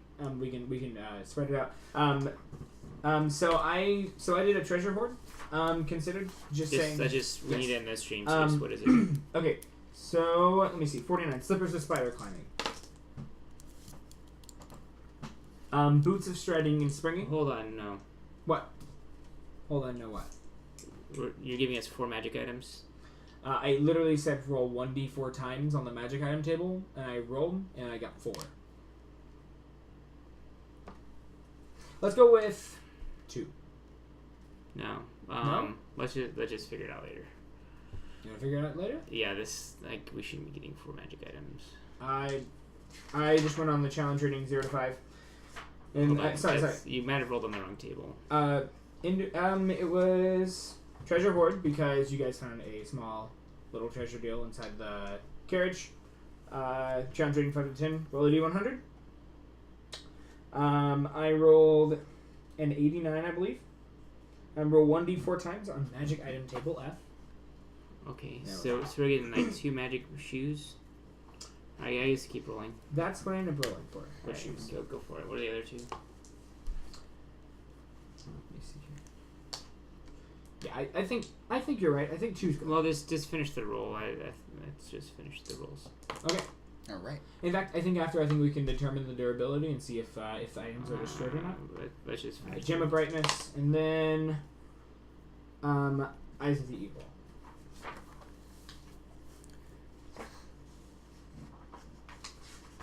I mean, I guess we can distribute like 1 to each character, but that's like 4 magic items. Yeah, which is a lot. I want to say that honestly, some of them. Why Gem of Brightness. don't you just look through those 4 things and then just pick one? Okay. Yeah. Yeah. So what were the 4 again? Well, like spider climbing shoes. I missed what the second boots were when I realized you were. Boots of Striding and Springing. Yeah. Those are pretty tame. Mm-hmm. But the gem of whatever. Brightness is just an uncommon glowing gem, basically. That could be really fun. Gem of Brightness, one random. Prism has 50 charges. While you're holding it, you can use an action to speak 1 of 3 command words to cause one of the following effects. First command word causes the gem to spread bright light. 30-foot radius. Yeah. Okay. So it what literally. are your thoughts on the magic? I think it might be a little unbalancing to get more than 1 magic Mhm. thing. I Yeah, mean, yeah. we can. I mean, if that's the way the dice roll, we just want to like pass out 4 magic items. I mean, I just rolled for high context, before. we generally almost never give out very much magic to keep our sessions low magic, but we are preparing for Undermountain. So it's kind of. So I don't know. What are your thoughts, Zach? Can we just let the dice gods, like all the pent up magic items, are finally being released tonight? Let's see. It is Halloween. I say we take 2 of them. I mean, honestly, looking at these, they don't. It's Halloween. Why actually- don't we just give each character a magic? I mean, item? looking at them, All right, sure, yeah. they all feel pretty underpowered because they're only uncommon. Okay. I think Melanie's gonna take the boots of springing and striding. Okay, and I'm gonna read what those do real quick. I already know. I know, but I'm curious myself. We're like 40 minutes past time. You can jump 3 times normal distance. Okay. Is it springing and striding, or striding and springing, or what? Striding and springing requires attunement. No, Basically, please don't read it. Seriously, like we're 45 minutes. Yeah. So. And what are you interested in for your characters? I am not entirely sure. Okay, so I'll figure that out after the stream. Yeah, let's just go ahead and end the stream. Yeah. But anyway, so those are our items, and we'll be back Friday, right? Yeah. Back on Friday. If we can sort out our technical issues for remote streaming. All right. Happy Halloween. Thank you for joining us here at Wave.